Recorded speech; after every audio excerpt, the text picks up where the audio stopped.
Well, we're finally here. Welcome to episode 100 of All Things TechIE Podcast.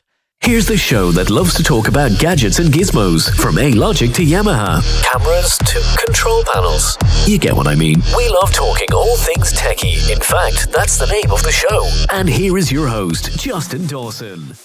Available to download on Apple, Google, Spotify, or wherever you get your audio podcasts. We're also on YouTube, and every single previous episode can be found on our official website, www.allthingstech.ie.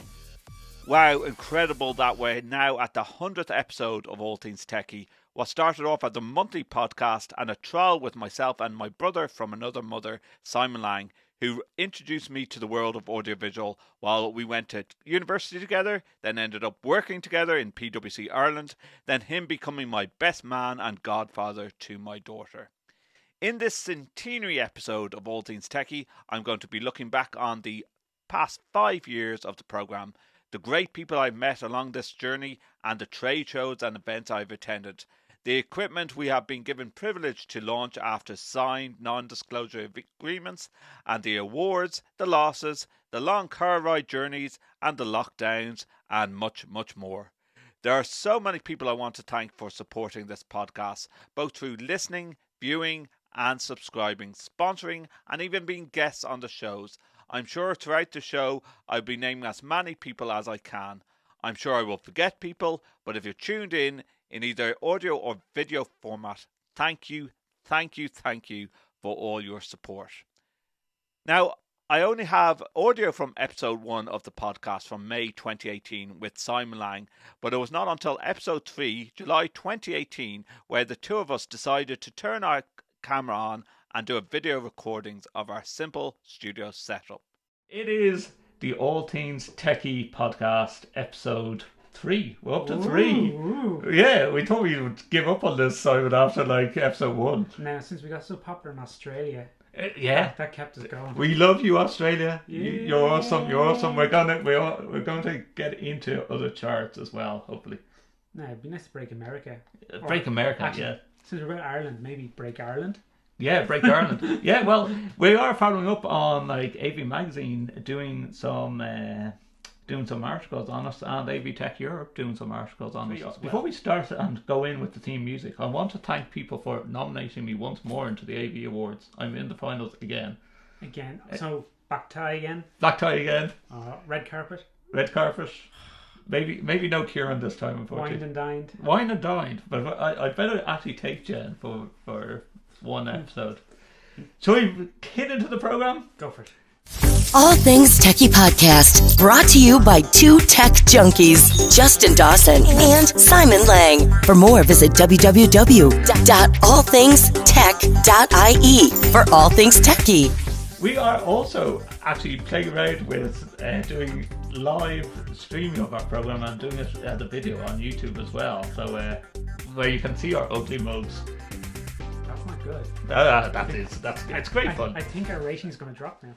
Yes. Now, Simon does appear from time to time as a special guest on All Things TechIE, but with work and family commitments, he didn't have the time to be a regular co-host. But thank you, Simon, for always being so supportive in my crazy projects. In the early episodes of All Things TechIE, I always thought it was interesting to hear how AV professionals entered the world of audiovisual. So we stuck some well-known industry professionals under the spotlight to hear from them and tell their story.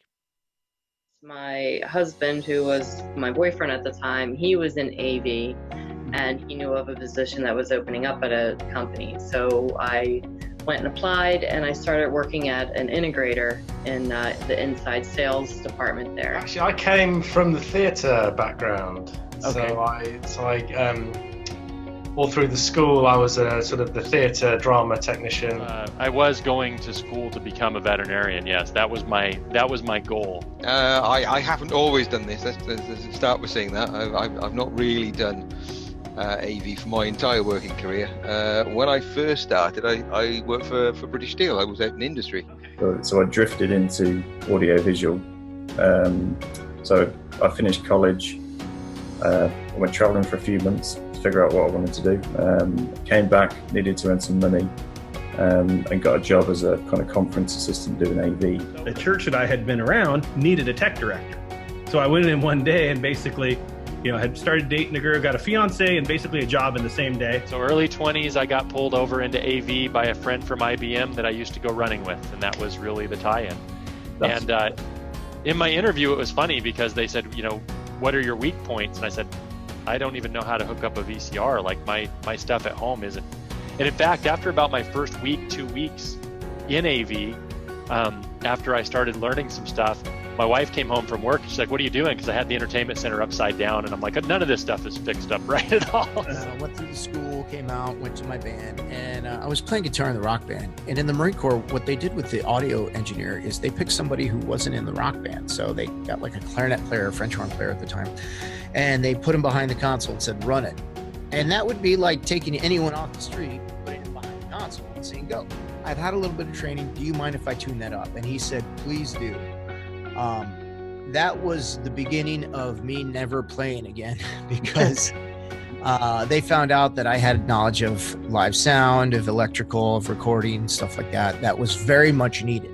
It's a really big little industry, but there's a lot of things to do within the industry. So if you come into the industry in whatever capacity, if it's from a technical end or a non-technical end, you can always, come in and then get more technical if you find that you really enjoy it and get, then go learn, get certifications and become more technical, and then if you're, technical, you can always expand upon that as well and move up the ladder, if you will. I look at people that are coming into this industry young and seeing some of the amazing things they're doing.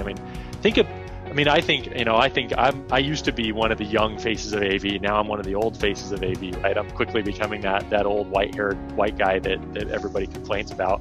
But if you have motivation and ambition and you're willing to say, hey, I don't know, but I'm willing to work hard and I'm willing to do what you tell me to get where I need to go.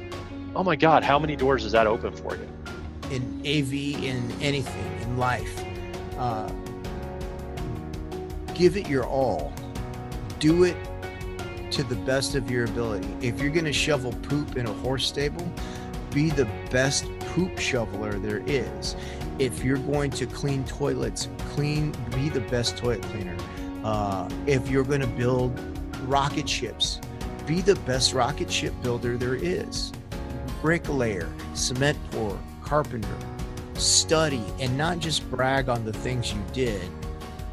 Figure out what you can do better every single day, because we have a short lifetime on this earth. Give your all, give 100% to everything, because your kids will remember the 5 minutes that you spent with them giving 100%. And your wife will remember the 2 hours that you spent with her giving 100%. And your job will remember this, however much time you spent giving 100%.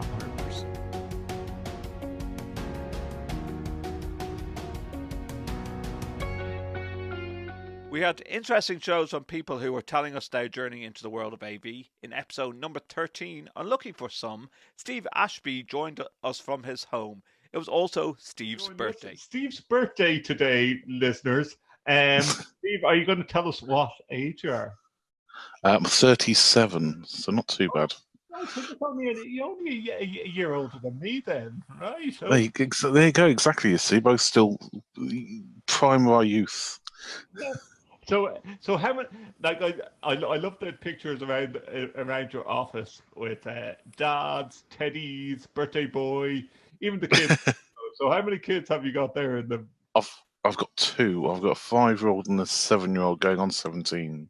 So you actually never sleep, is what you're telling me? No, 4:30 this morning, and that wasn't anything to do with my birthday at all. Oh my God. Okay. Yeah. Do we want to go into the story? Yes, we do. We want to go into the story. No, I think this morning was got woken up because they insist on having the bathroom light on at night, which is fine. Okay. But with it being particularly warm now, summer season, we have obviously the windows open at night, and there was a giant moth apparently. Uh-oh. So the eldest couldn't go to the bathroom until somebody had removed it for her. She'll hold snakes. She is, she'll wander off in a supermarket, no problem at all. But a moth, the whole house must wake. Right. Yeah. And is your wife the same, or where does this phobia come from? I don't know where it comes from, to be fair. The wife's okay. The wife can't do certain spiders. Okay. But she's okay with most things. Right. I think even at the sort of school fairs and things like that, when they bring along the reptiles, she doesn't mind holding them. Whereas myself, snakes, keep them away from me. Okay. Well away. Well, anyway, so that's made a long day of this, and hopefully the kids have gone to bed at this stage, or they're on the summer holidays now. No. No, God, 3 more weeks until they're off for the 6. The youngest is fast asleep because she did not appreciate getting woken up, but the eldest is still floating around in the background. So we might hopefully have some interruptions throughout the show. Is what you're telling me. It's possible, but I hope not. Love outtakes on this program. So, Steve, what we're going to do is we're going to do a bit of a quick fire buzzer round and bits and pieces. But I always think it's an interesting question that we always ask AV guys and girls, because we're a diverse association. Indeed. Yes. How did you get involved in the world of audiovisual? By mistake. By mistake. Great answer. Moving on. Next question. No, go on. Tell us No, I was 16. I broke my arm sort of quite severely in my GCSE years at school. It took about a year in total for it to heal.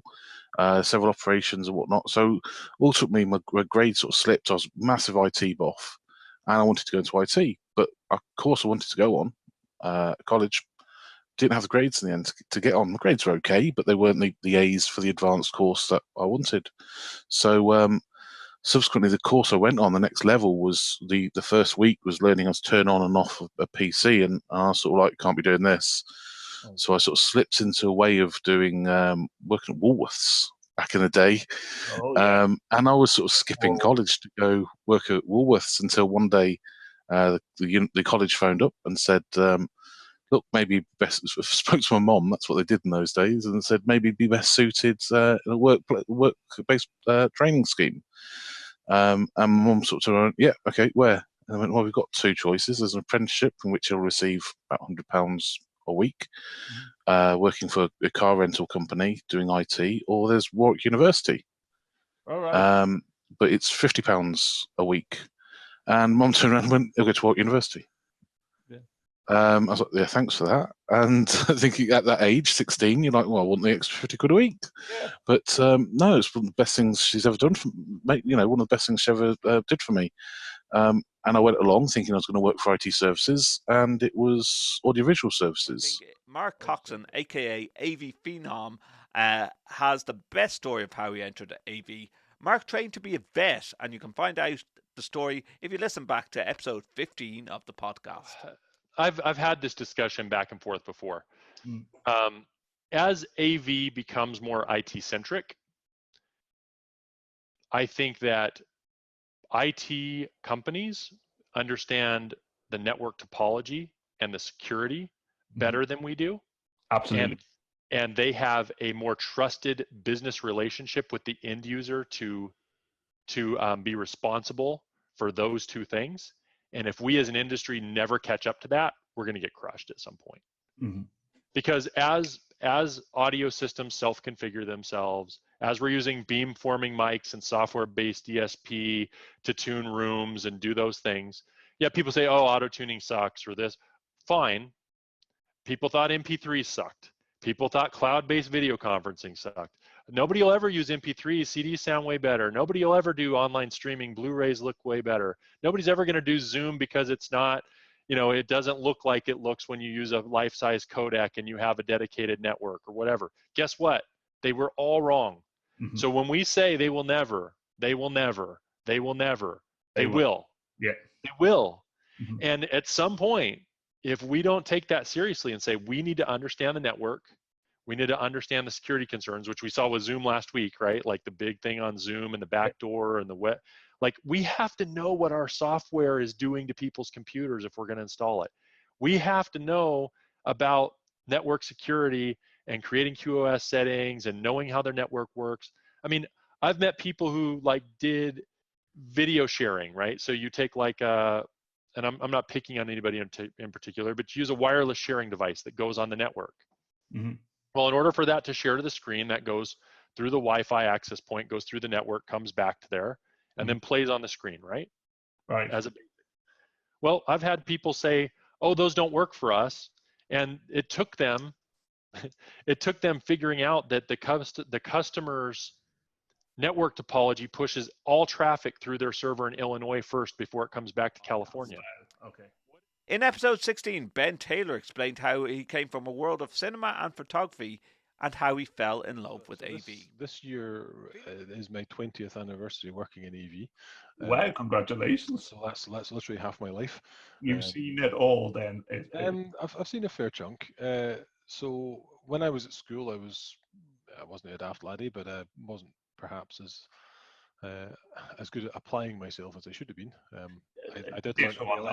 I did learn to play electric guitar in lieu of homework and that kind of thing. But so stayed to school till 6th year, and then left school, bummed around for about 2-3 months. Mum and Dad kind of came back from holiday saying, "Oh, we've met the recruitment manager for a large DIY chain, so go down there and get yourself a job." So I did, and I worked for B&Q for a couple of years till I was 19. I'd always been into playing in bands and that kind of thing, and doing some very, very basic mixing and playing with lights and stuff like that through school. So you kind of think, oh yeah, this is really cool. And then my dad, I was 19. My dad was on the property committee for his church, and he was overseeing getting a new PA system installed. So a local Edinburgh company called Northern Lights, which a fair few folk will have heard of, I'm sure, because they were quite a big company in their day. One of their project engineers was leading that one, so my dad asked them, "Do you have any jobs going for a guy who's wasting his life working for B&Q?" So I got a name to write away to. I wrote off and didn't hear back for about 6 months, and eventually they were at a point of where they were recruiting technicians. So I went down for an interview and a little soldering test, and then that was me. So that was around about I think April or May time, 99. Feeling a bit lost of the way which All Things TechIE would progress into regular podcast, I started researching tech with navigation and spoke to the team at What 3 Words. So the company was founded in 2013. The CEO is a guy called Chris Sheldrick, who used to work in the music industry, essentially organizing events, arranging the music for festivals, for weddings, that kind of thing. And obviously one of the challenges that he faced was that most festivals and most weddings take place in quite obscure locations, often, in the middle of a field or in the countryside. So he had a real challenge actually explaining to bands where to come in order to sound check or in order to set up for the gig. So he got really frustrated with this. Unable to send regular street addresses, he resorted to sending latitude and longitude coordinates to these bands to sort of help them find the right spot. He basically had a challenge there though as well, in the fact of a lat long coordinate is 16 digits. So there was one occasion where he was organizing a wedding an hour north of Rome in Italy. Sent a lat long coordinate to the band in order to get them to turn up in the right place. He got a call 2 hours after the band was supposed to arrive for the sound check to say, "Not sure we're really at the right location. We're in a field, but I can't see any sign of a wedding." It turned out that the band had got one of the digits in the 16-digit string wrong, and had ended up an hour north of Rome, not an hour south of Rome. Wow. So yeah, that's sort of where the idea came from. He then teamed up with one of his friends who was a mathematician to basically realize the idea, realize that it would be possible just using dictionary words to assign every 3-meter square on the entire planet a unique 3-word address. Now, having been shortlisted for AV Professional of the Year at the AV Awards in London in October 2018, Jonathan Owen, who was working with Loughborough University and on the LTSMG steering committee at the time, asked me to attend LTSMG 18 at the Olympic Park and be on the panel discussing AV technology. It was the beginning of All Things TechIE Podcast, attending several AV trade show events and meeting this crazy bunch of AV professionals who danced the night away at the top of the Olympic Tower, and it was shaking with our dance moves. A few months later, we were being informed to stay at home. It was the beginning of COVID lockdowns. We all believed it would last a few weeks. In fact, in episode 21 of the podcast, this turned into the most sporadic Zoom call for 2 hours, with several members of the AV world over in England waiting for Boris to close down the country, still waiting for guidelines. Meanwhile, in Ireland was in lockdown, and people were trying to figure out what to do with themselves, what to do with their kids, and when we would be back to work, and had we enough toilet roll in the house. From the private sector and NEC, Graham Kirkpatrick, Michelle Leray from the Mostly AV podcast, Chris Nito from Star and Marketing, Noel Kennedy from Involve, Mike Slammer from the Discovery Channel, believe it or not, in the USA, Adam Harvey from the University of Hertz, talking about public sector and universities and how they're working remotely, and Dr. Joe Way from the University of Southern California. Thank you all for joining us.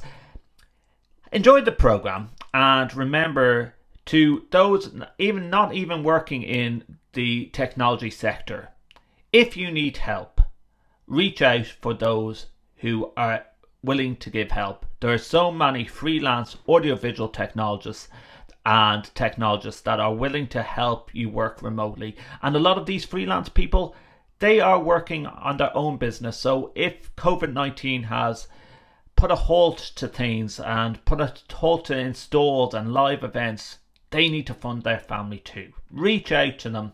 If you want to reach out to me for any technical advice, please get in contact with me. My details is on the screen. Other than that, enjoy the program. Please subscribe to the All Things TechIE podcast. We do this hopefully every month, but now that we are working from home, we might be able to do more programs because I have less commute to work and stuff like that. But we want to also alleviate the cabin fever. So let's have some virtual calls, people. Enjoy the program. All Things TechIE Podcast, episode 21. We know we stand on our own feet, right? So we'll make the right decision a few months after everybody else has made the right decision. And we'll just get it all sorted. So, seriously, at the moment, it is quite a bit of panic over here. There's a lot going on. Everybody's worried about it. Nobody really knows what's going on. Nobody knows the proper answer. There's all the social media stuff that's telling you everybody's going to get it and it's all going to end. You've got to get a load of toilet paper. And pasta. It's out of stock. You would want to see the shops yesterday. So I literally was actually working remotely yesterday for half the day, and then the news came out from our Irish government and our Taoiseach, as we call him. Well, he's over in America. I love that. Like he was supposed to be over to give Trump a bowl of shamrock, and the only reason he went over to America is to give him a bowl of shamrock, and it doesn't actually happen. Then it seems like all my electronics in my house is breaking down. My microwave decided to start sparking on me, so I went down to my local electrical store. Now, don't forget, guys, everywhere is shut down. I look out on my street that usually has a lot of kids playing out on the street at the moment. Everyone is keeping their kids inside. But I went out to my local electronics store about 20 minutes away. Jen even told me, like, bring some gel to wash your hands after you're touching things. Okay, right.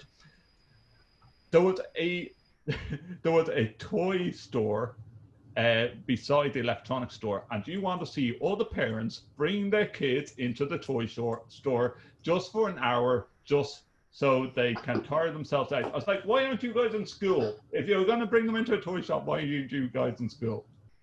Where they can all touch things, they might as well just take them to a ball pit. Really? Like, hello? Yeah.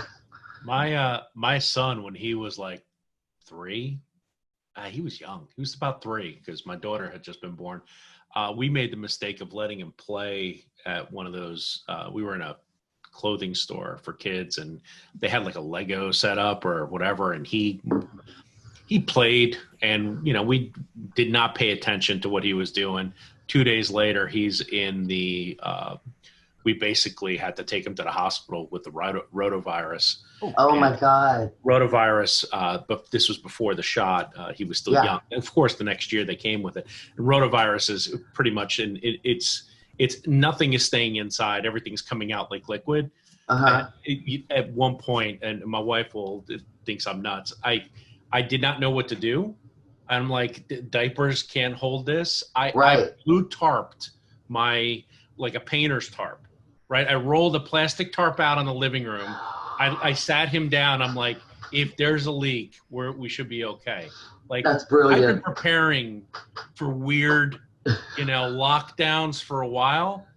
Between this and I was just talking about this just before with my father-in-law, because he was here, and I said, it's great to see you. Now go lock yourself up because he's in his 70s. Please do not leave the house for the rest of the weekend. But he stopped by and he said hi, and I said, listen, I've been preparing for this for years. We here in New Jersey, unfortunately, we get hit with the hurricanes. So we constantly I have toilet paper on lockdown. I've had that ready. I've been prepped. I always have the ramen. My kids have like a thing for the cheap ramen. It's good. That's, you can't have this bougie taste, and when an exquisite taste for high end stuff when everything's falling apart. So you got some ramen, you got some pasta. I've made the comment to my wife. I said, we're probably gonna be the only people, like everybody else is eating like soup out of a can. I'm gonna be making like tortellinis. I'm gonna be making pasta, lasagna. I mean, you name it. As long as the pasta, the cured meats, and the garlic lasts, I got you covered. I'll be feeding the neighborhood if I have to. Well, Chris. Jen sent me out and bought I think I bought about 4 big bags of potatoes. So we're doing it Irish style. We're just doing potatoes. Of course, you guys left the country because of potatoes. So I can imagine potatoes are a staple out there. Yeah. Meanwhile, I have like dry mashed potatoes ready in a cupboard just in case the flaky ones. Yeah. You never had like flaked mashed potatoes, instant mashed potatoes, I guess. Yes. You haven't truly lived. Yeah. I want to. I think I can get some traction on a bumper sticker for my generation that says "Been prepping for this since Y2K." So true, though. So true. We're not going to beat that. That is the quote of the podcast. Yes, episode 21 is still one of my favorite episodes because it was so unscripted and unplanned. When you have time, please listen back or view the episode by visiting our official website, www.allthingstech.ie, where you can find all the last 99 episodes of All Things TechIE Podcast. Working remotely meant no events were taking place, which limited me to talk about the new technology on how people were involved in AV. Tim Albright, founder of AV Nation, spoke to me in episode 24. So you and I both have broadcast background, and the one thing about broadcasting is it gets in your blood, right? And for me, unfortunately, it never got out. I never got healed of the need to broadcast and to create content. And so I had gotten hooked on Leo Laporte and This Week in Tech. I love Leo Laporte. Yes, I too. Yeah. And so Leo was one of the early podcasters, right? And this was 05, 06. I was still teaching production, audio production, actually incorporated podcasting into my classes because I genuinely thought, and I still genuinely think, that this is the next iteration of broadcasting, right? That it gives us certain freedoms. The barrier to entry is very low. So after about 5 years of that, I'm like, I've never made my own, right, for us. And so I started looking around. I had gotten involved in the AV industry, and I started looking around for a TWiT version of AV, right? So I wanted This Week in Tech for AV, and it didn't exist. Several publications, Infocom at the time had made podcasts. Sound and Communications had. A number of folks had made podcasts for AV, but nothing that took a look at a weekly basis at the news and why it mattered. And so me being, I guess, pretty simplistic guy, I'm like, okay, well, there's not one, so let's make one. And I had gotten involved with Twitter and social media a little bit up to that point. I am naturally an introvert, and so I don't, reaching out, it takes a lot of energy. So I just basically just kind of said, hey, I'm thinking about doing this. Does anybody want to do it with me? And George Tucker, who has now become an integral part of AV Nation, and a young woman by the name of Linda Sedfernbus, who was a writer at the time. She has since gone on to work for Boston Globe and other places.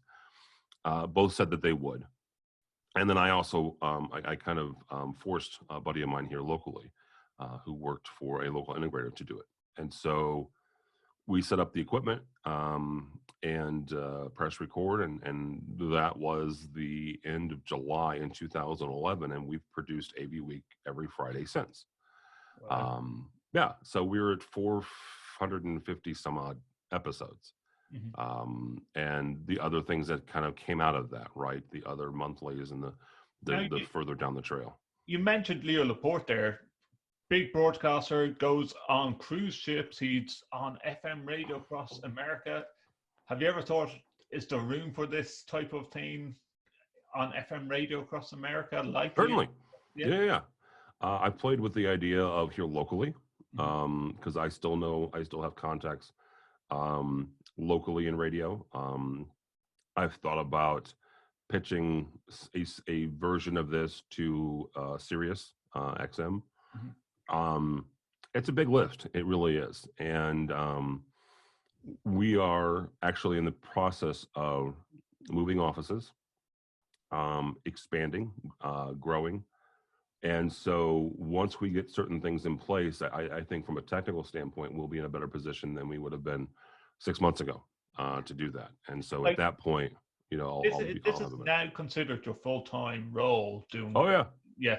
That's super. That is absolutely super. That, at the moment, this podcast is just a hobby for me. But you've hit the ground running back in 2011. You've done a lot more than me, Tim. Don't misunderstand. This was not full time until 3 or 4 years ago. Right. So there was a long time of this was volunteer for everybody. Yeah. And so when did you before you made the leap? Where were you based? So when I started, I was still working at the college. And then I did I worked for 2 other places in the interim between the college and doing this full time. I worked for an integrator here locally, doing restaurant programming, design, and then and as a sales engineer. And then I ran an independent programming house out of St. Louis.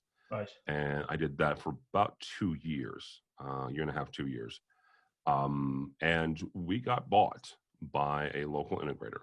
And the guy who bought us was a buddy of mine, still is a buddy of mine. He's one of my, I would call him one of my business advisors, one of my business mentors. And we're sitting down and he's explaining what he wants me to do and, where he sees me. And I simply said, you know what? I said, this seems like a really great time to see if I can't make a living at this, right? If I can't make a swing at this. And that was in the fall of 2015. Wow. Okay. And so about 4 years ago. And, it wasn't easy, right? It wasn't great. And we've made a lot of mistakes and continue to make mistakes, but as long as we learn from them, I think we'll still be going strong a number of years from now. Now you have a big competitor market. There's AV Magazine. They try and do their podcast. You have the AV Awards done by AV Magazine. I know yourself and Chris Nito have been over for the AV Awards as well. But it was a gigantic leap, and at times I'd say to myself, I'd love to do a leap and just go out on my own. And how did the family support you on that type of end of things? When you turn around to your wife and say, I'm right in saying 2 kids at the moment. That you have, Tim. When do you Yeah. make that decision to your wife and go, by the way, I have this crazy idea, honey. I want to go out on my own. I want to do some podcasting. I want to do some media on things I love. My wife has thankfully always been very supportive. And it's funny that you use the first crazy idea. That is generally how our conversations start. Is Same with I have a crazy I have a crazy idea. And there have been very few times that she has said that sounds too crazy, right? Let's not do that. And they've not all turned out, certainly not. But I'm of the opinion that there are a handful of things in this world that you can control, and the biggest one is you, right? The biggest one is you and what you do with life and how you treat people. And if I'm working hard and I'm trying to move forward and trying to push forward, God, divinity, the universe, whatever you want to call it, will honor that. And I'm trying to do something better, right? I'm trying to make the world better. I'm trying to connect with people and make their lives better. Yeah, it's silly. Yeah, it's that and the other, but it's still trying to make the world a better place in my little corner of it. So, yeah, she has been really, really supportive all the way, and it was a conversation we were already starting to have. Because my work schedule was my real work, my full-time work schedule was getting a bit much, and then AV Nation was suffering because of it. And the question at that point okay, we've been doing this for 4 or 5 years. Is this something, or should we just kind of put it on the shelf and let it go away? And we both felt that, let's see what happens. What's the worst thing that's going to happen is, we go broke and we go back to getting a job. And again, that was 4 years ago. Kayla Lee joined me in episode 25. So my very first install was actually it was funny. We had a 40-something foot Stewart screen, so not cheap. Had to fly it to Hawaii, so that in itself was expensive, just the shipping. And my job was just to wire up the switch, and we're gonna test it once we got to the site, just because it's so large. So that particular one we tested at the site, and went down just fine, and it went up and it didn't stop. It rolled onto itself, like into the case, and it was a loud. You just bang, like, oh crap! I'm trying to stop this thing. It's not stopping. The guy, luckily, one of our lead techs was, wisely at the power outlet and just yanked the plug. And I was like, Jesus! Actually, the funniest part was when it happened. I hit the off, nothing happened, and then my first instinct was get rid of it.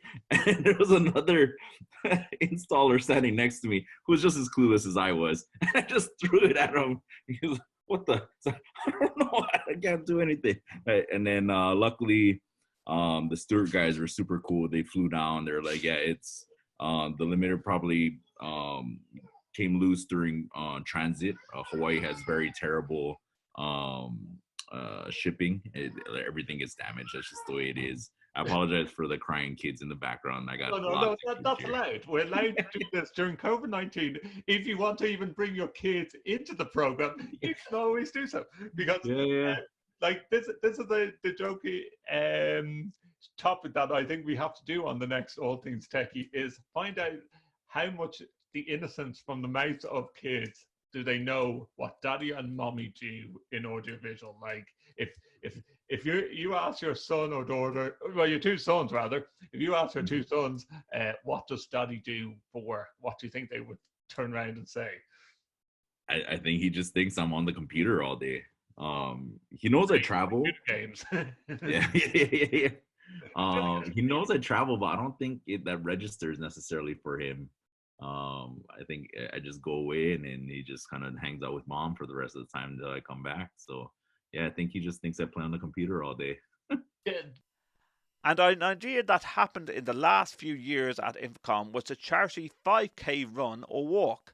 However, during COVID, AVIXA was encouraging a virtual 5K run or walk, so I went out to my home village, close to home in Skerries, North County Dublin, in episode 28 of All Things Tech. Walk, not run, virtual 5k walk, and I thought I'd press record while I'm driving. I'm not even looking at the camera at the moment because that's illegal, isn't it, in Ireland? Yes it is, yes it is. So I'm driving along. I'm going to go out to a remote place of North County Dublin. It's just coming up to 10 to 8 p.m. GMT in Ireland, and the sun's been shining all day. It's been beautiful out here. I do have to stop for petrol. I just noticed great thing about petrol at the moment is petrol is really cheap in Ireland. Well, it's come down a lot because less people driving around, but I'm going to a lovely coastal town in North County Dublin called Skerries, and I'm going to do my 5k walk around there. Come to North County Dublin and Skerries. That took far too long to get here, simply because the first petrol station I went to, the petrol station was closed, so I had to go to a different petrol station in another area of North County Dublin called Balbriggan. Okay, so I'm going to switch the camera around here. You can see that this is North County Dublin in Skerries, and the sun is about to set. So 20 to 9 p.m. So I'm going to start my walk now. So let's get this walk on the road. And this is the same route that's used for darkness into light every year in North County Dublin and Skerries. People actually kayaking out there, which I could turn around the camera. I can't. But there's people kayaking out on the grounds of North County Dublin here at the moment, in Skerries. And look at that for a view. Yeah, look at that for a view. So gonna keep this walk up, get the 5k in. This actually passes by a lovely ice cream shop, and I think I'm going to treat myself to ice cream afterwards if this place is open. Just want to give you the sunset again. Look at that for a sunset. Look at that for a sunset right over there. Yeah, so this is going to be taking some time. We're just coming up to 8:45 p.m. Loads of like rocks and stones on the beach along here.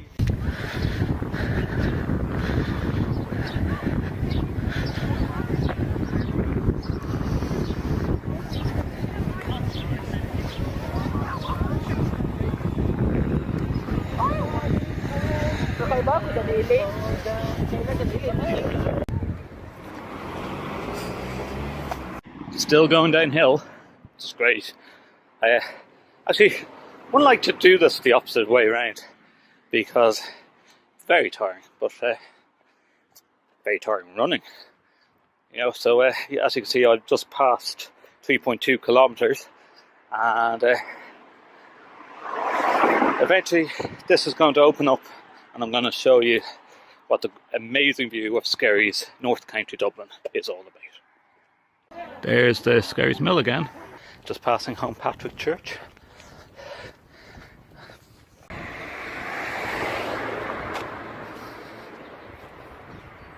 As my mobile phone battery reaches the last 7 to 6%, we're coming up to the final kilometre walk along by the coast, and I'm going to just switch over, let you see the views, and finish off the 1k with you guys in a silent, reflective type of way that I would usually do for darkness into light, because this view, I hope you all agree, is quite stunning. Might not beat Vegas with all the lights, but I'll give you some of a sunset and the beaches of North County Dublin and Skerries. Thanks for listening, guys. Thanks for tuning in. Don't forget you can subscribe to the All Things TechIE podcast by visiting www.allthingstech.ie. We're on YouTube. We're on Twitter. You can follow me on Twitter at Justin or Dawson, and all the details on the bottom of your screen. Talk to you soon.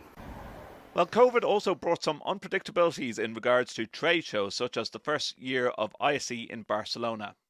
I caught up with the main man, Mike Blackman, to discuss in episode 33 of All Things TechIE Podcast. The process of actually organizing the show is probably about 15 months. So we actually so the preparation for ISE 2021 actually started much earlier because we were moving venue.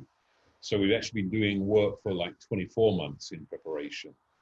But generally what we would do is start the preparation in about October, November, where we start putting things in place. We're already talking to our key exhibitors about where they want to be for the following year in November. So, they've already looked at the plan. They've actually said that's what we want. And by the time we get to February, they're just confirming their decisions.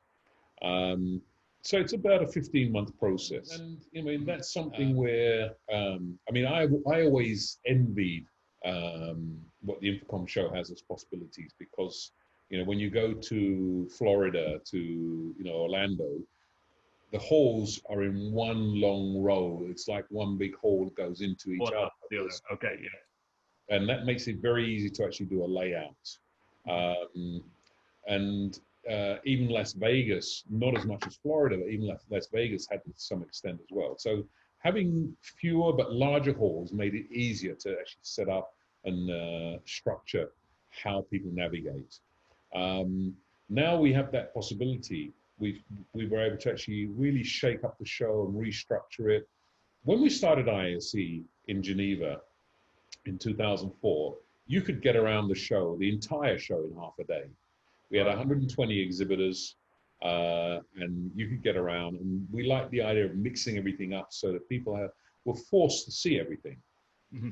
As the show grew and grew and grew, suddenly you can't even get around the whole of ISE in all 4 days now. No, you can't. So we had to actually say, how do we help people who want to structure their attendance? So, if digital signage is your interest, let's put it in one place. So the first thing you do is you go to Hall 8 and see digital signage, as in Amsterdam, and then you could see the rest of the show. So by coming to Barcelona, we were able to actually restructure all of that and actually sectionalize the show into the areas, but still give everyone the chance to see everything, but help them to focus on their key areas of interest first. Yeah. Now, there's new zones as well that's coming to ISE 2021. Tell me a bit about them. So a couple of things. We were able to actually grow. We've had, in the past, we've had high demand for pro audio. And we had to put some demo rooms in so people could actually, hear some good demos in the convenient atmosphere. Collaboration was a growing area that we never had enough space to actually put in, so we're able to actually structure that a little bit more. All the other areas are the same, except live events is new as well. So the two new areas are collaboration and live events and the demo rooms. We have some other ideas of where we will grow in the future, some new things, but certainly you'll see more of the same plus a lot of new things. Podcast. Well, and I'm slowly forgiving Mike for establishing an Irish pub without Irish drink at a smaller ISE in London and calling it Evolution, since the venue was called Evolution in Battersby's. Oh, the cringe. The podcast returned to more Under the Spotlight episodes with Chris Netto, founder of the AV Happy Hour and virtual AV Happy Hour during COVID lockdowns, and telling his story of how he entered AV in episode 34 of All Things TechIE. So I pushed myself through, and the last part to this, Chris getting kicked out at 19, happens when I'm in my junior year now in college, and I'm looking almost at finishing school, and I need an internship. So I go to one of my fraternity brothers, Dave, and he was a great guy. And I said to him, Dave, I'm looking for an internship, and I know you have connections with the New York Giants. Can you get me an interview? And Dave sat me down and goes, hey man, I'm all about you doing this, but you need to take this serious. I said, have you not seen what I've been doing the past 2 years, man? Like, the Chris that came into this fraternity and what I am now is two different things. And he said, all right, I believe you. I'll trust you. He gave me an opportunity, got me an interview with the New York Giants, and I got my internship. So I worked with the Giants, with the New York Giants football team in the final year of my college year. And that was in 97, 98. I learned, that was my first exposure to corporate. You know, being in the pizza business, it's one thing. I learned customer service. Yes, sir, no, ma'am. But then now it's elevated because you got multi-million-dollar players walking around and prestigious, you know, iconic league officials walking around, you know, some of these people, Hall of Famers, and you're just like, you can be starstruck for a little bit. But then you have to get the job done. But you have to get the job done. I worked my tail off. I asked a ton of questions. As a matter of fact, with the assistant video directors used to make a lot of fun, had a lot of fun with me because I constantly asked why. I felt like at some point I felt like that like 2-3-year-old. I was like, but why? Why? That's how I learned, unfortunately, but it got to be annoying because I'm like, but why do we do it this way?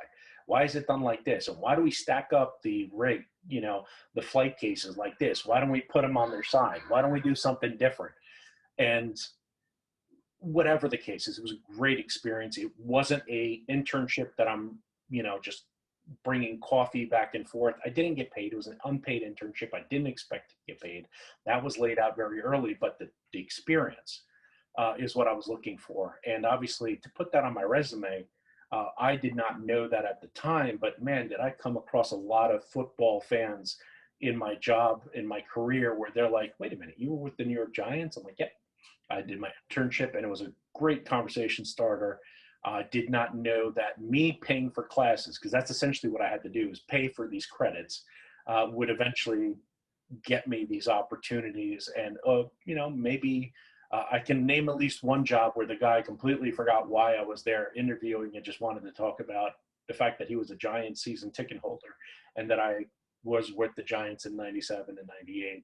And he had 1,000 questions about, you know, players and people. Yeah.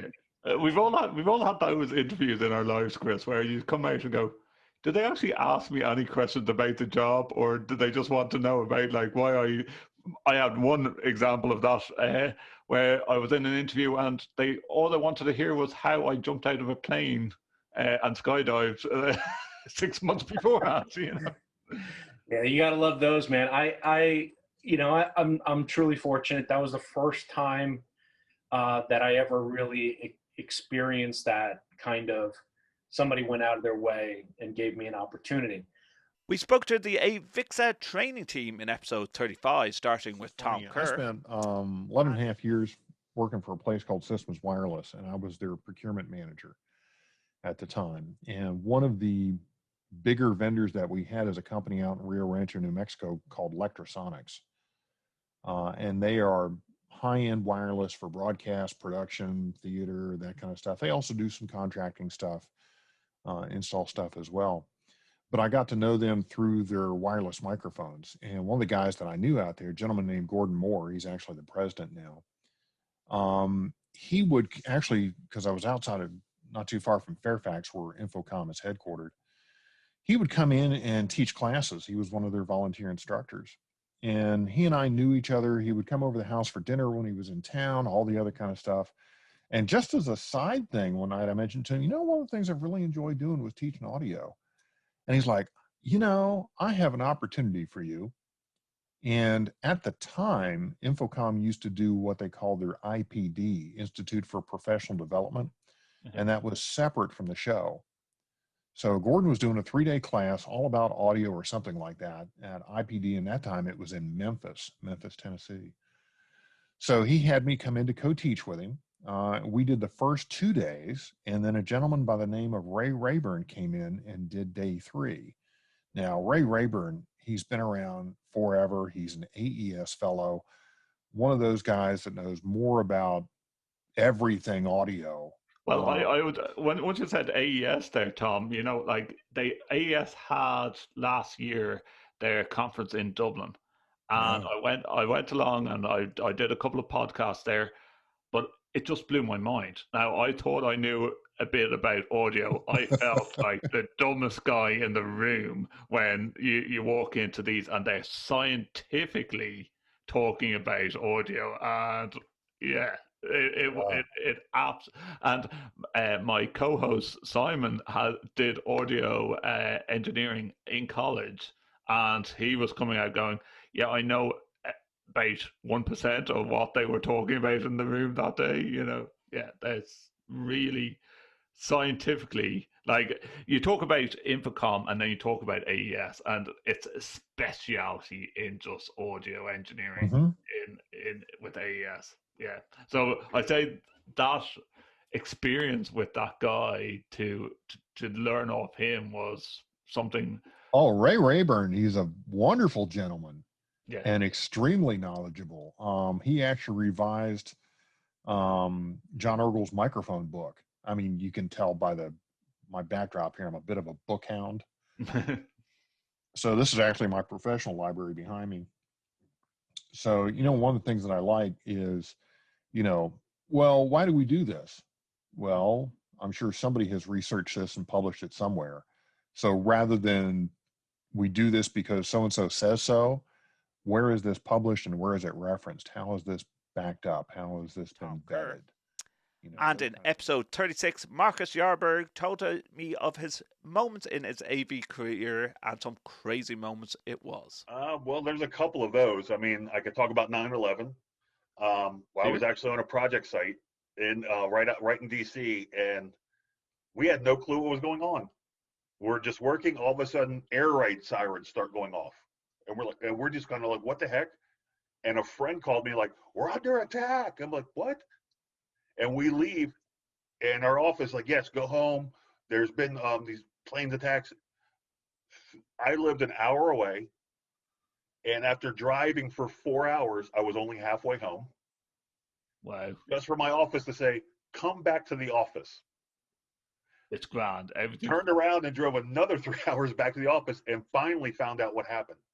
Wow. And it was like, oh, wow, oh my God. And they're like, yeah, just go to the job site tomorrow.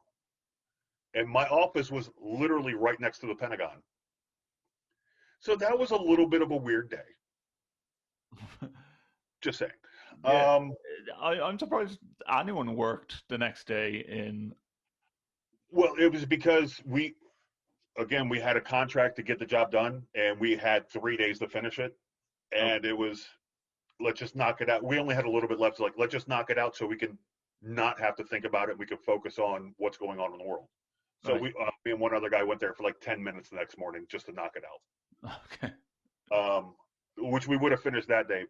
But other than that, I guess the kind of weirdest thing would be, in a good way, I actually ran into my old drill sergeant on a job site. That would be. Let's hope that your drill sergeant was like a great underviewer at this stage, or no? Well, no. I mean, he was my instructor for my job training, so he wasn't when I was in basic training, but he was my instructor. So he was older than me and higher rank.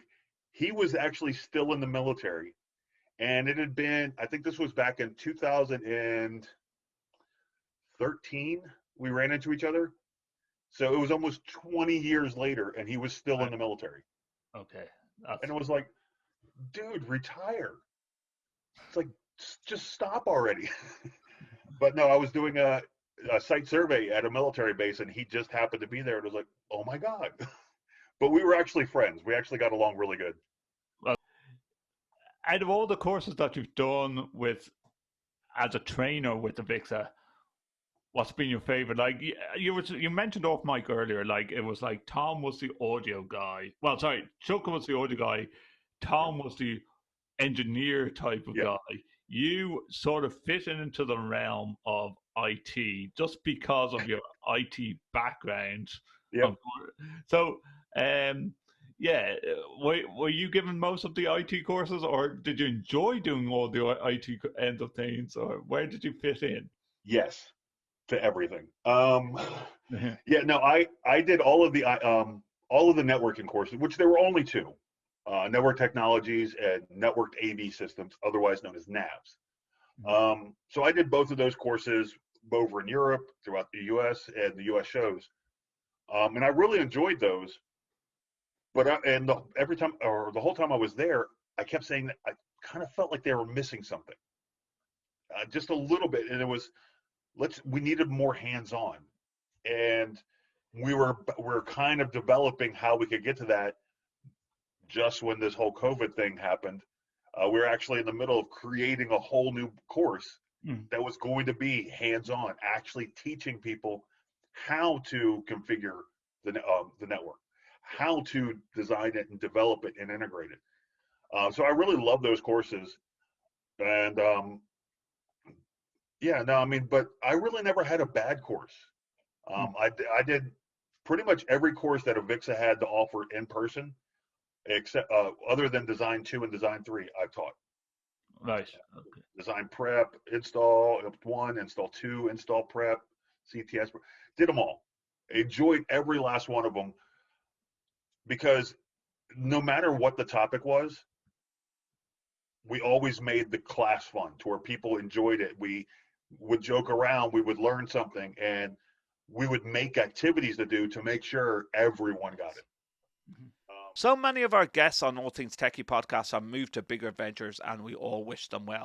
And I guess some do their whole career in the AV and get to the stage of retirement, like Kevin Moore in episode 45. I hate to say it, but Kevin is the first interviewee that we've had on the program that is actually a retired AV professional now. So some Kevin, of us would say escaped the madness. Where did it all begin, Kevin? I always had a love of electronics, even as a kid. And so when I finished school, I went to Carlo, regional tech as it was at the time, way before the Institute of Technology, and I did electronic engineering. So didn't really know exactly what I wanted to do. I kind of liked the idea of being a cameraman, although I knew nothing about what that entailed. But, you know, there aren't 1970 something, not too many jobs in cameramen around. So anyway, I saw a job advertised as a junior language lab technician with a company called AEL, who were a Belfast-based company. And so I applied for that and got the job. So my first gig was actually servicing language laboratories in colleges, Trinity and Carlow and UCD, in fact, your place, and many others, Tandberg language labs as they were at the time. And then the company were also involved. They were the Sony dealer at the time for Sony Video. And so I kind of liked the look of that. That looked very much aligned with what I did. So started playing around with the machines. They moved me into hire, did that for a bit. Then they moved me into sales and did that for the rest of my life, really, after that. So that's kind of how I got into it. And, you know, I just seemed to have an aptitude for it, and I loved it. I mean, video, it was so exciting. It was so exotic, you know, and I lapped up everything there was to do with that. A couple of years after that, then in AEL, I was there for about 2 years, and a couple of colleagues, some of who I'm sure some people know, Mike Tierney and Jerry Kachansky, set up PVL, asked me to join, and I stayed with PVL then for almost 15 years before leaving there and then joining John Roach in Eurotech. Really because Eurotech at that stage were more aligned with where I was interested in. They were doing a lot of broadcast orientated stuff. PVL was moving more towards AV, and not to denigrate AV by any means, but broadcast was my heart and soul. I just loved broadcast. And so moved to Eurotech in 93, and that was it till the bitter end, really. Yeah, so John Roche from CT Ireland joined us in episode 47 to tell us of a new apprenticeship course that CT and NEP Group were offering to get people in Ireland involved in audiovisual. Narrow it down near the end. I mean, I think they'll come to their own, I suppose, views about it. But if you think about what you just said there, so if somebody has a real passion for CAD or for design, right, they still need to understand the fundamentals of video and audio if they're going to be doing those designs, you know. So I don't, you know, and also if you look at the skills that they will learn on the CT side of the house are applicable to Alan's side of the house and vice versa.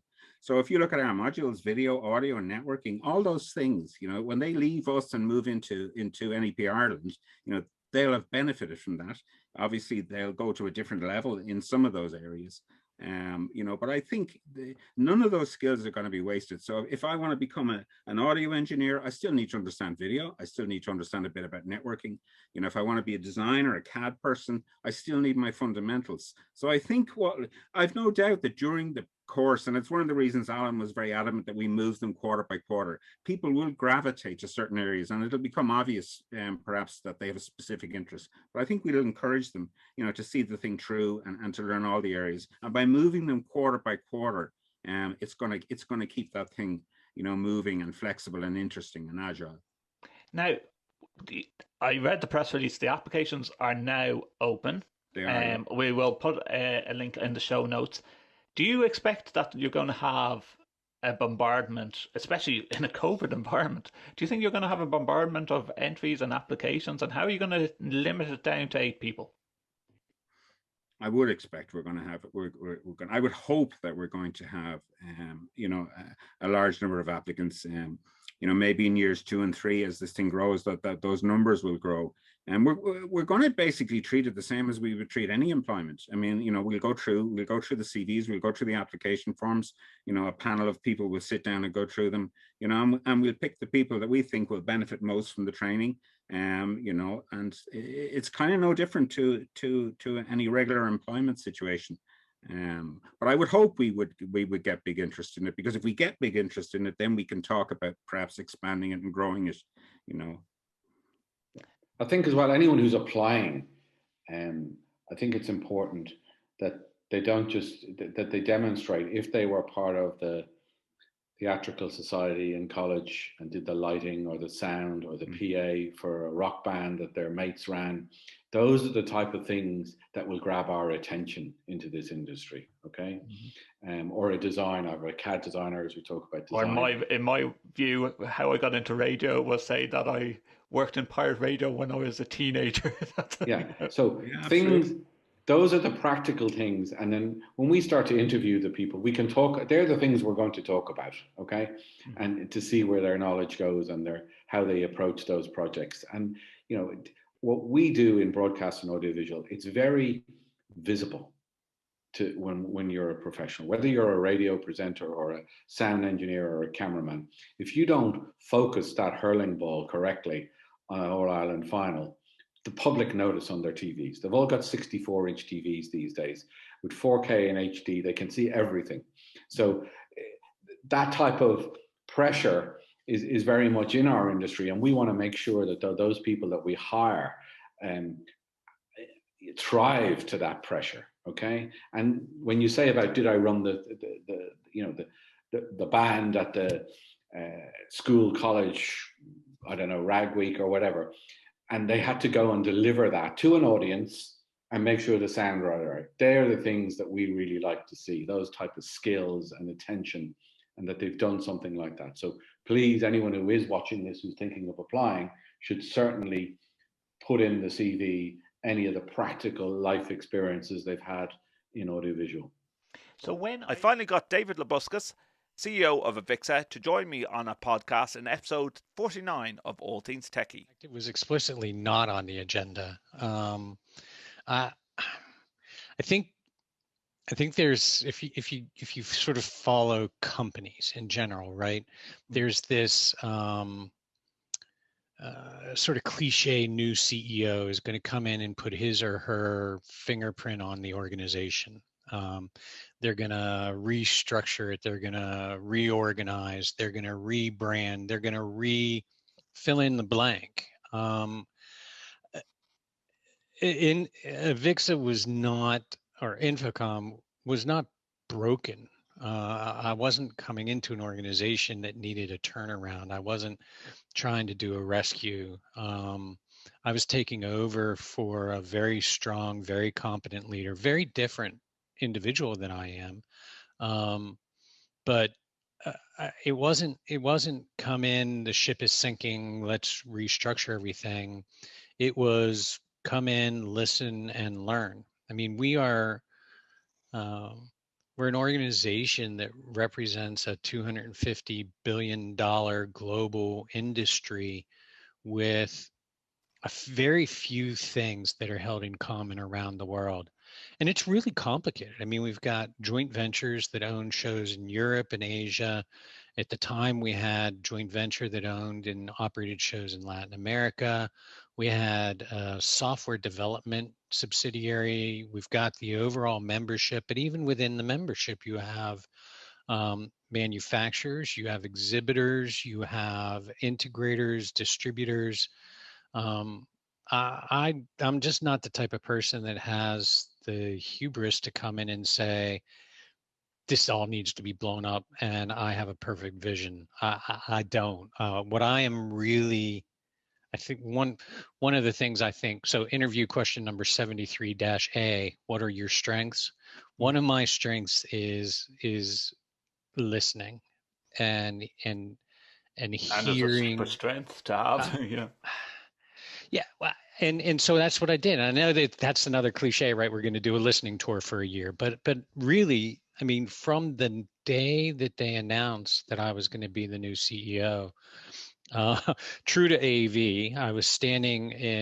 There was a program called Infocom 100 back at the time where we would bring in about 100 or so of the most active members, and there'd be 2 days of programming and shockingly social activities that included a bar. And never. What's never. That, an AV I know. Welcome to AV, Dave. Welcome to AV. Stand in the hospitality area. But we had this thing going where they rotated in groups, so they got broken up into 5 groups, and they would rotate from room A to B to C to D to E, and room E was the pub. And so very quickly I realized, okay, just hang out in room E, because ultimately everybody will go through that room, and plus that's the informal place where I can talk to people. And I spent the night listening to people talk about what Infocom was doing right, what Infocom was doing wrong. But I really didn't change much of anything for about a year. And then the brand change, I'm sorry, that was your original question. You'll learn quickly, Justin, you have to sort of control my answers. But the brand change, honestly, that started with asking our marketing group to take a look at our PowerPoint template and freshen it. I remember I was coming out of a large global architectural firm. So if you've interfaced with those types of firms, they're very visual. They're very vibrant in the way that they tell a story and present, because that's the way architects are. And Infocom wasn't. I mean, it was not high value graphic presentation. There wasn't a lot. I mean, the name for an association sort of evoked, sort of a telecom company of 1980s, and I couldn't agree with you more. And I wanted a fresher look, because I think our industry is at the edge. I think it's exciting. I think it's about creating emotion and about connecting people, and I just didn't feel like Infocom did that. But I had no intentions of actually changing the name of the association. And in fact, it took about a year of arguing with me to convince me that there was no alternative to be authentic. We could make the Infocom logo look flashier. And by the way, I mean, we clearly are highly invested in that brand and that logo, but it's about the show. The association, if I went around the world and I said, as I said, I listened, right? So tell me how Infocom is doing for you. If I was lucky, I got, do you mean Infocom the association or Infocom the show? Oh, right. Very but good. Most of the time what I got was, oh, I love Infocom. I was in Vegas in 2013 and I had a great time and I saw this. And they didn't even realize that there was this entire association that was providing services. Yeah, like, right. And even I've experienced that a lot too. Like, I'm a member of AVIXA or Infocom for the past 7 years now.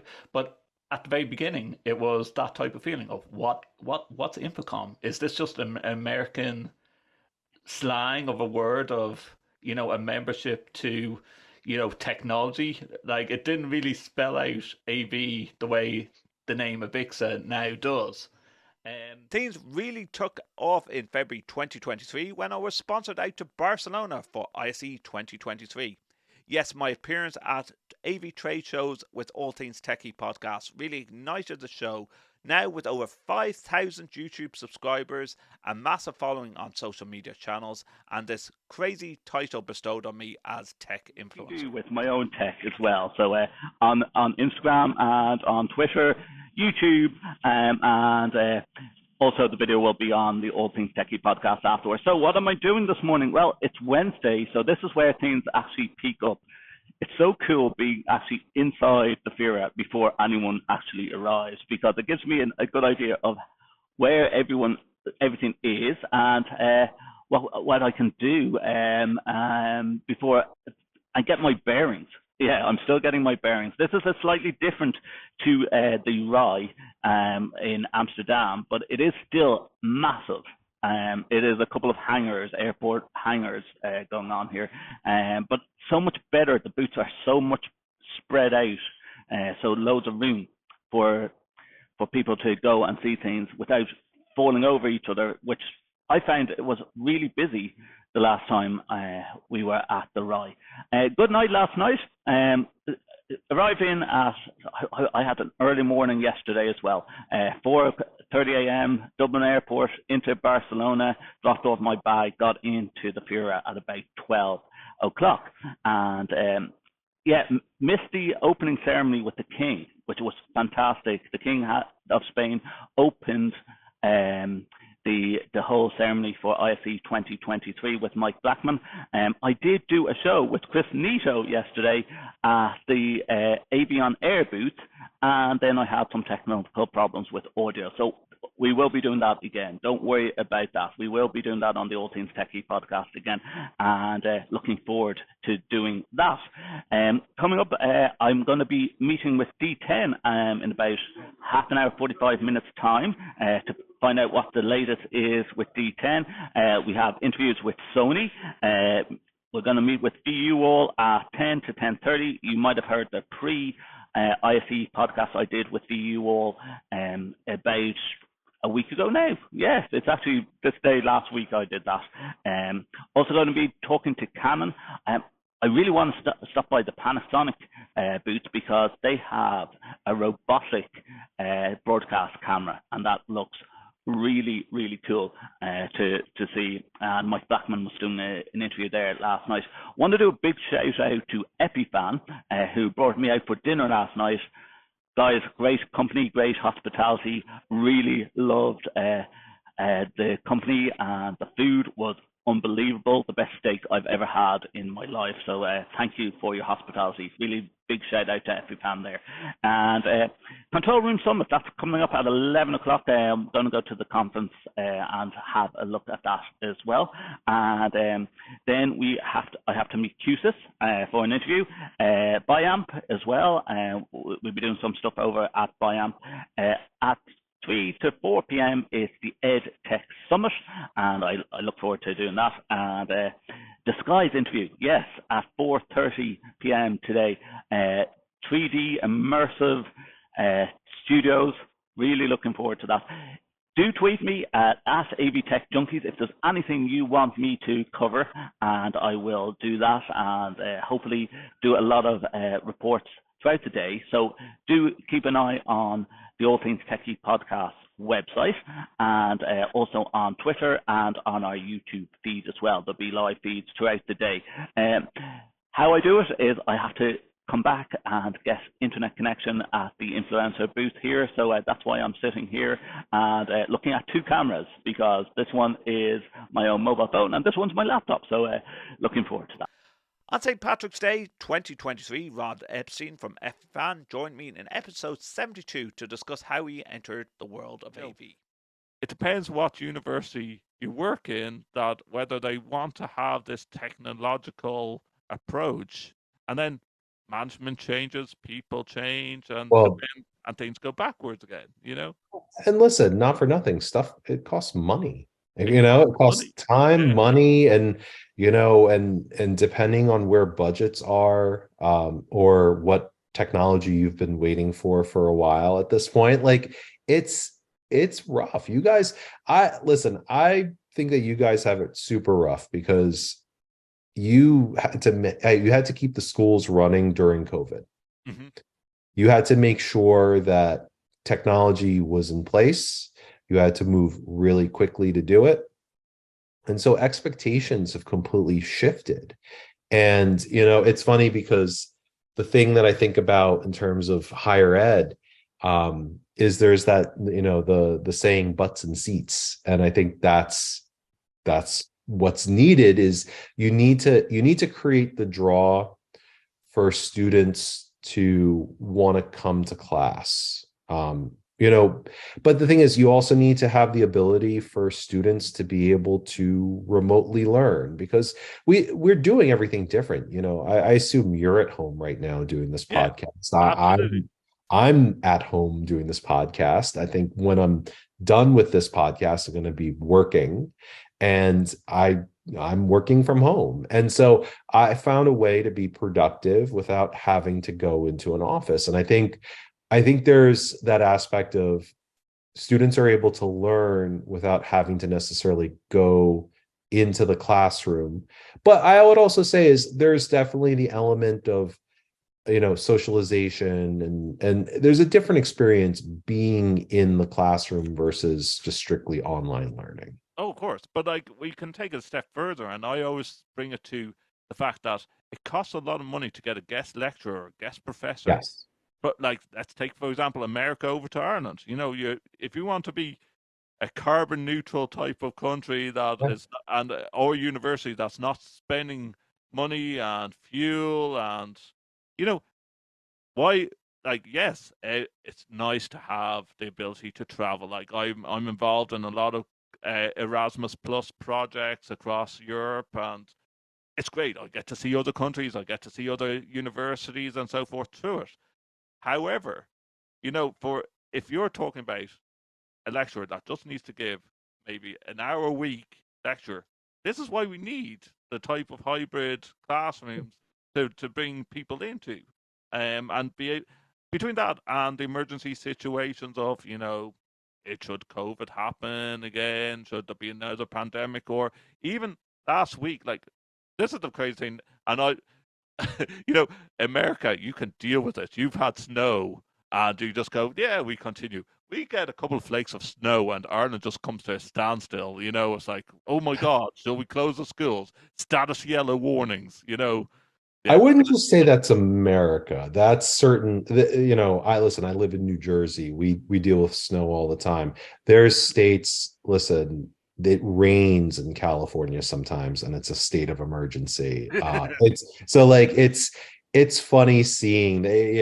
No, absolutely, and it's funny because I know that I'm going to talk about my time at Crestron, and since we've brought him up so many times, and I'm sure he's feeling that sensation or something. When I first met Joe, back in, I think, 2018, I did a video case study with him, and I sat and I asked him a lot of questions, and I try to not do the fluff questions because who cares about those answers? We want to get something good, we want to dive deep. And so, I said to him, I'm like, seriously, this is a huge investment. The whole digital transformation of USC's campus, you're spending a lot of money and you're doing a lot of stuff. Like, why are you doing that? And, we were doing the video shoot after COVID, or, at some point during it. But he said, you know what? Live in California, there's earthquakes here. There's natural disasters here. And the thing is that, we had to be prepared for anything. I've always loved doing product reviews with All Things TechIE, and I've signed NDAs and can finally announce a new product, like Bird Dog with a new Wi-Fi camera, which Eamon Drew discussed with me in episode 74. I'm sure if you had a penny for every time people ask you this question, where did the name Bird Dog originate from? Yeah, we do, and the story's it's a little. I should make up something that's more complex or a bit more romantic or something like that. But essentially, the story came about that Dan and I started the business. We were actually the distributor for New Tech in Australia, New Zealand, and Southeast Asia was our business before. And when we learned about NDI, we decided we're going to make a converter, which was this one here, was our first product. But of course, you go, okay, we're going to make a product that's, it's not the easy bit, but that's what we've decided to do. But then you need to get a name, you need to get a website, all that sort of thing. So we were thinking about all the names we could come up with. And actually, Dan came up with the name, and he sent it to me. And a bird dog is a hunting dog. It goes and gets the bird and brings it back. So there's that. There's a couple of tie-ins. There's like the faithful assistant for your camera, because this is sort of like an accessory for a production camera. But there's also the video send and receive element as well. And I thought, yeah, that's a pretty good name, but bird dog sounds a bit funny to put on digital video products and things. But I couldn't get the name out of my head, and I spent a few days just thinking about it, and I came up with a logo, which was a dog's head on a bird's body, and I sent it to Dan and said, if we do this for the logo, then I'm in. And he said, cool, let's do it. And yeah, here we are. So it's like, oh yeah, but you got to plug it into power. So there is a battery option to make it really and truly wireless here. What's sad is, I know you're going to have a joyous occasion with a new baby in the house, getting used to changing nappies and so forth all over again. But and the limited sleep that you don't have anyways because you have a 6-year-old. But yeah. I say the bit of FOMO is unveiling this game changer of a camera and not being at NAB to see what people think about it. Will you do Will you do a live stream or anything like that if you have time? Will you link in with? We are planning to do a live stream that will go live as the show opens. But the challenge for me is the show opens at 10 a.m. on Sunday the 16th, which I think, if I'm getting my timing right, is about 2 a.m. Melbourne time. And actually, we're booked to go to the hospital at 5:30 a.m. So if I started getting on calls and things at that time, I'd probably none of your team has suggested in bringing one of these wireless cameras into the labour ward or anything like that. I say you'd be divorced. Oh, yeah, I think I'd be totally divorced if I did that. But yeah, there's some other cool things about the X120 as well. I'd just like to highlight while I get the chance. It's got a Sony Exmor image sensor in there, so it's actually got the same image sensor that the P100, the P110, and the P120 use. And actually, the NBA in the USA go live to air with our P100, which has got the same sensor. So, they think that that's broadcast quality, and they go live to air as the referee camera on ESPN. So that's the same sensor, and you can put it in your boardroom now. It's the same camera that I'm using right now, and you can put that in your boardroom, and it's $995 US, so it's under $1,000 US. Sure, let me announce their new ceiling tile in episode 77 of All Things TechIE. A lot of system integrators, they're being tasked with getting more rooms installed and up and running in a shorter amount of time. And the hardware costs what it costs. And so really one of the pressure points is how quickly and efficiently can we get this job done? And if we can do multiple rooms a day instead of one room a day, that's really an advantage. And so in many rooms, it's just not all that cost effective to install a microphone and a couple of loudspeakers and a bunch of network cables, and so forth. So the fewer devices you've got to install, the more ahead of the game you are. So that's where a combination device like this can really be more efficient. And the more equipment that you put into the room, Chris, the more chances of point of failure. You're talking about this as one device. This is one ceiling tile size. If something fails, well, I just need to replace this ceiling tile.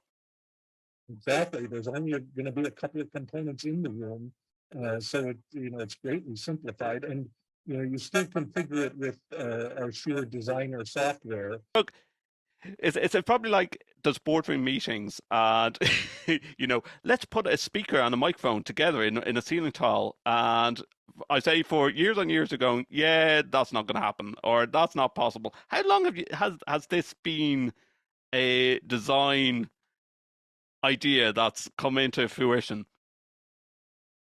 It may very well be more than 3 or 4 years ago. It might even be longer than that, because for a while we reached a point where we needed an improvement, and it took a couple times back to get it actually working, where the entire system would work together as a system, and the speaker wouldn't rattle the grill of the mics, or be too much impact on the mics themselves that close by. So those iterations took more than a year of iterating before we got it back on the roadmap. Yeah. Techie. Outside broadcasts were always special, especially when they take place in Ireland. In November 2023, I attended the Lou Festival of Light in Drogheda for episode 85 of All Things TechIE. The mythical goddess Bowen created the boy. While forbidden by her husband Necton, Bowen approached the magical well of Segish. By walking Tuho counterclockwise around the well, Bowen challenged its power, causing the waters to surge up and rush to the sea. He designed and animated and coordinated the production for the Lou Festival of Light. So it was myself and my partner Ryan. Ryan wrote a lot of the scripts and the soundtracks, and I managed the projection mapping, 3D animation, all of the rendering, and basically all of the technical infrastructure. Working in partnership with another company called Third Source for some of the projection and for the audio side of things. And then we have a team of 12 people delivering the production over the course of 5 locations. This is the second year of the Lou. This is the second. It's a fantastic. I'm living in Lusk. I came up just for tonight. Done 3 of the positions so far. Yeah. I'm torn between St. Dominic's and St. Peter's being the actual. How long of work-wise? We've been working on this for almost a year. Wow. Almost a year. And I suppose if you want to say that we've been working on it for 2 years, if you include the year 1, which broke the back of some of the St. Peter's work. Yes. So, for instance, in year 1 we 3D scanned the building using a LiDAR scanner. And then, obviously the workflow of then from that, then you built 3D mesh with clean topology. So it comes in as a point cloud and then gets translated into clean geometry, and then that's when the kind of work starts with the animation and stuff. So in real terms, about 2.5 years probably so far to bring the project to life. Wow. And I hope now government grants and funding to do something of this size and nature. So this was a tender put out by Falch Ireland and Louth County Council. So so they'd support, they'd finance the project. What I love about this, because this is an international podcast, is the fact that it's telling the stories of Ireland and around Drogheda as well. Would you ever think of doing anything, or have you ever heard of anything being done more in the Dublin city centre area? Certainly something that would be open to. Actually, with regards to the stories, we collaborated with a guy called Anthony Murphy, who runs a blog called Mythical Ireland. He'd be very good, considered an authority on a lot of the mythical stories. So he acted as consultant with the development of the script, and he's actually been here tonight taking some photos and stuff. But he has been a real hero in terms of total subject matter expert knowledge of the stories and them being very central to the Boyne Valley region. So no, it's been good. So how much this is going on this weekend and next weekend? Yeah. How much setup time to do all this stuff and put all in place? So we've been here since Sunday. So almost a week. But a lot of site visits, the water screen itself, because the Boyne is a tidal river, and the river moves up and down. Oh right, so that's going to be fun. There's a lot of risk management with regards to that, in terms of making sure that it's anchored appropriately, making sure that if there's debris that comes down the river, it's not going to affect. Of course, we had the storm last week, so that must have put a couple of things on. Well, it's all kind of managed within the risk assessment. We had the Boyne River Rescue, I think that's their name, on site as well. So, you know, for the load in, for the load out, we had a rescue boat on site, you know, to make sure that everything was done properly. So there was a lot of planning with the water screen, a lot of planning even with regards to the power for the water screen, and then we're all of the water screen, because it draws so much power, and the council has a remit to stay on a green energy. It's using stage 5 generators, which is like lower emissions. So all thought out. I think it's a fantastic project. Congrats on it. You know, this is the type of things that should be in AV Awards. I'm sure you've heard of the AV Awards over in London. This is the type of thing. Listen here. This is the type of thing that I would even nominate this for. Well, thank you very much. Thanks a million for coaches. In episode 86, I was at the return of ISE in Barcelona and the 20th year of Integrated Systems Europe. It was also very special to tour Barcelona, and with thanks to all my sponsors for All Things TechIE Podcast while I reported from the 20th year of Integrated Systems Europe.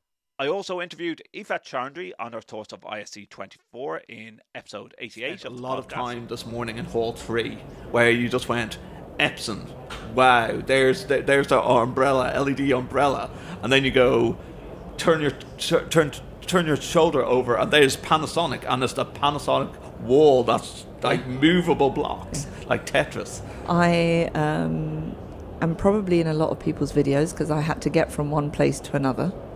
And everyone was standing there with their phones up recording, but they then create this wall within the corridor, so you literally cannot get through. You cannot get through. The only space is between their cameras, their lenses, and the edge of the stand that they're recording. So I'm in everybody's videos who were standing there at that particular time. I mean, I almost felt like giving Chris a bit of a boost and kind of going past with almost like an AVAM advert in their recording, but. It's certainly attracting a lot of people. It is attracting a lot of people, but like it's a junction in it is a Hall junction. 3, and it's round. It's creating a bit of a, and then just around that corner is LG, and LG has taken up half of Hall 3. It's a massive. But life's good, right? It is. Life is good. Did you go into? I haven't yet. No. Yeah, they have a lot of I've dodged XR stuff, but I like walking between Hall 4 and 5 here. Last year Congress Square was up above. Yes. This year it's down below. Yep. All the new little booths that's there, you always find something that really goes. You turn to your back, and you actually see something that go, oh, I could use that. Yeah. Have you come across that yet? No, that's my Thursday day. That's your Thursday today day. and tomorrow is rammed with appointments. Like this. Yes, you're going to the awards tonight. I'm going to the Innovate Awards. Yeah. Yes. Thank you to don't forget, Shots. Aoife is up for an award. No, different awards, but don't forget, like hashtag vote Aoife. Aaron Maher-Moran from Hetma joined me in podcast booth at ISE in episode 89. Aaron, this is your first time at ISE. It is. This has been incredible. Like, I've done Infocom many times, but this is just a whole other level. Yes. So, is this your first time in Europe? Actually, it is. Yeah. Okay. Like, I've been to Australia, Caribbean, like Canada, like lots of outside of the States, but just have never made it quite across the pond in this direction. In this direction. Well, how are you finding ISE? Like, you've been over for a few days. You arrived on Monday.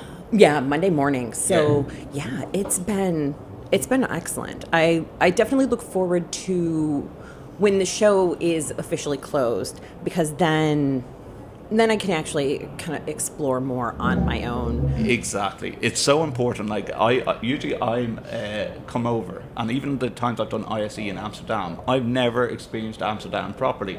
One of these days, actually next year, I'm hoping to go over to IBC in the Rye, which, I can tell you for a fact, and everyone says it, the Rye is like a Tetris block. You don't know where you are going. I'm hoping that IBC is not as big as what ISE outgrown to come here to the Fira, because it was crazy. It's like you look at a map and you go, I'm in Hall 5, I need to get to Hall 2, but the hall beside me is Hall 8. How did that happen?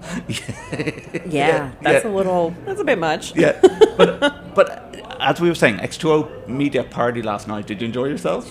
I did. Cocktail bar. I kind of wished that we had gotten there early, Yeah. I should say. But yeah, it was a good time. Like the minute we got through the doors, it was like 29 floors up over Barcelona city. It was quite cool. Yeah, just the scene, the music. It was fantastic.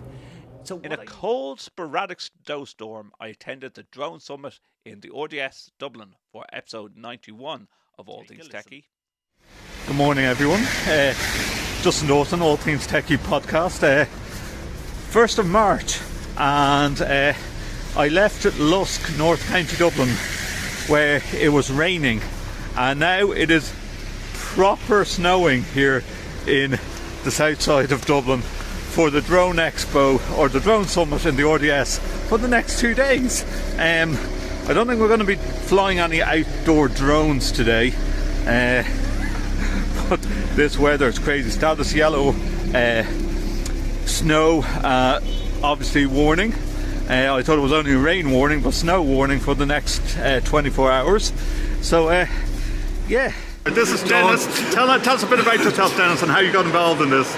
I work for AVIXA down in Shannon, County Clare. With the company a year. Was a civil engineer before that. Right. With my own company. And wanted a new career and challenge, thank you. And so I came with this because this certainly was challenging. Now, had you done any drones type stuff before? I've never flown a drone before. No. So you just went into the whole unmanned aircrafts and just like this is a beast. Wait till we turn this around, and Dennis is going to tell you how this actually operates and what's involved in it. So when did you start flying a beast like this blue? Okay, so Philip over here is actually our pilot, and I bring you over to that in a few minutes to the ground control station. Mm-hmm. So if you want to go over there, I'll actually show you the ground control station first, because that's what actually activates the drone. Yeah. This is Philip. Hi, Philip. So Philip is the pilot of the UAV, and this is the ground control station here. So this is how we operate the whole ground control station. This does the takeoff, the landing, the flying, the operating, and you can see all the operations. And this is our flight plan here, so maybe Philip might want to say a few words about this. Sure, yeah. So this is a new area we've been designing on the west coast of Ireland, Caramel Point.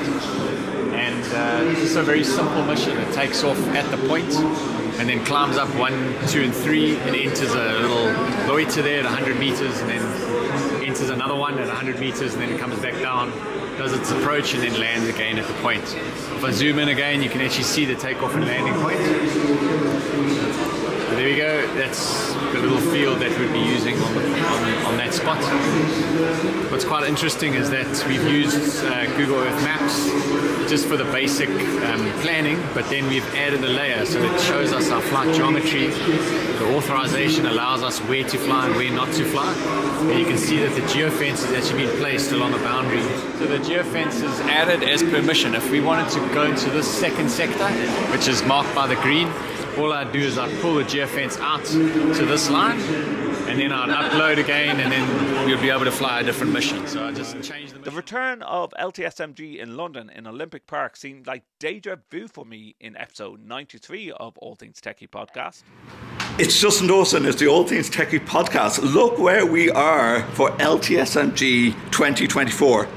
We're at West Ham Stadium, where they're cutting the grass. So the exhibition is in here. I sort of snuck out at the side door to see the grounds of West Ham United over here. Last day of LTSMG, everyone is exhausted. Yeah, this is what happens at conferences. I've just been talking to Phil Woodhouse from Shure, who's literally showed me this back door. And what's really annoying is Liverpool are playing here tomorrow, and I didn't think of staying an extra night. Well, our season's over, guys. Our season's over. Love Klopp to bits, but our season's over. So here we are at LTSMG. Fantastic event. It has been busy. There's about 30, 40 different booths. Nice to be able to talk about AV in a higher ed perspective at LTSMG. This whole area since LTSMG 5 years ago has completely and utterly changed. You know, I was here for it in here east. We have been seeing UCL and that campus. My God, Marcus, what a campus!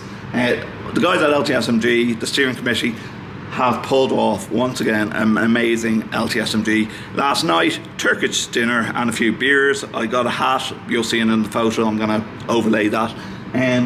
But here we are. So there you go. There's West Ham Stadium. There's the Hammers. Let's have a quick tour around. And there's the commentary booths over there. Okay, better get in. Better get inside and look at tech. Good morning from LTSMG. Yes, live for the All Things TechIE Podcast. I'm here with Phil. You might know this guy. Yes. Yeah. I've been around this industry for a few years now. Yeah. A little while. It's 9 a.m. on the last day of LTSMG, and we're fresh on the daisy, aren't we? We are. Yes. We are. Yeah, of course we are. Kind of. Yeah. Yeah. And we're live on the shore stand. Shore stand, yeah. What? Okay, Phil, you have to do your pitch now. You have like all of 5 minutes to do your pitch. Go. Three things. We've got the 902, which is the integrated ceiling tile microphone array and speaker. We've got the 901, which is the new launched ISE ceiling tile microphone array. Yeah. And the next two, the 2-channel wireless microphone system with a built-in DSP, access point and charger. So is there on the stand? Oh, don't forget the new microphone. Oh, yeah.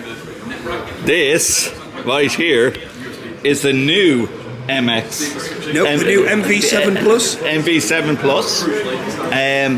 What's great about it? With its new digital popper stopper.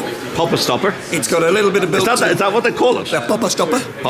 Yeah, don't try and say that after a few drinks at LTSMG. No, don't do that. Don't do that. Definitely don't say it last night. And it's also got the new light system, so the ability to give you a new colour. So you could even do the Irish colours. Yes. It's slightly more Ivory Coast, but you can do it. But yeah, you can do it on there. Yeah, you did it the wrong way round, didn't you? You did it orange, white and green. Yes. He's admitting to that right now. I am. Yeah. Being at the launch of Portal connecting New York with Dublin was a very special episode of episode 94 of podcast. We are down at the Portal. I'm here with Julian. Julian has been involved in software. Yes, so that's correct. Yeah, so we provide the software that powers the Portal. It's called the actual product itself is Video Window, and it's an always-on video conferencing solution. But in this case, it's for an art project. The difference between what we do with our corporate tech is obviously we have audio, whereas with the art project they just have no audio at all, so it's all about body language and being able to communicate that way. So yeah, it's a really exciting project for us to be involved in. Obviously they've got the two already situated portals. Now we've just launched obviously Dublin and New York, and then we've got more coming, so it's super exciting. Okay, so I work in tech and we do a tech podcast. What is behind the software? Like how much of a speed of broadband do we need here? And yeah, actually, it's not too bad. So when you've got just two connections in a group, then it's a direct peer-to-peer connection. Oh, peer-to-peer, okay. Those peer-to-peer. However, one of the headaches that we've been trying to fix is because portals now have more than two. Nice. How do we rotate? How do we do the rotation? That is not an easy task. Let me tell you. Much has happened. The wheel feels like it's gone full circle, but something I never dreamt of happening within my AV career and also with All Things TechIE Podcast was to fly to US to stay in Casa Joe Way in California, road trip out to Vegas and attend InfoComm 2024. Staying in USA for 10 days thanks to an amazing sponsor to the show, visiting the Sphere, and on my final days crossing another state line to visit the Grand Canyon before flying home. Once again, this has not just been a journey but a dream of being so successful with All Things TechIE Podcast. It's been amazing to reminisce on the past 5 years with the show and many more ventures on the horizon, whether it's workshops, trade shows or networking events with Hetma and AV Groupie. My thanks to all the guests who have been appeared on the show over the past 5 years, to those who have sponsored All Things TechIE, X2O Media, BZB Gear, Logitech, Nareva, Shure and Wirestorm. Your support means so much. To those I've only met for the first time while attending my first InfoComm just less than a month ago. Those who have been connected with me online on social media platforms, thanks for meeting with me in Vegas and doing several selfies. For those who approach me and thank me for all my autism advocacy I continue to highlight, either on my social media platforms or through this show. So many AV professionals approached me recently mentioning their son or daughters are autistic or ADHD, but don't speak openly about their family scenarios, but appreciate me highlighting the good times and the tough times of being a parent with a child with disabilities. That has meant so much to have these conversations, and remember, we're never alone on this journey. In fact, in episode 100 of this podcast, it was planned to discuss male mental health more. However, a lot of these AV professionals opted to just talk off mic to me, which I understand and appreciate. Coming up in episodes 101 and 102 of this podcast, they are already in the can and recorded from Vegas and InfoComm. But once more, if I left you out in this episode of reminiscing on 5 years of All Things TechIE, I do apologise. There are so many people to thank for making this special. If this is your first time tuning in to All Things TechIE Podcast, I hope you enjoyed the show. I hope you will subscribe, tell your friends, and take some time to listen to any of the previous episodes of our podcast. Take care and look out for each other, and I'll see you in episode 101 of this podcast very soon. Goodbye.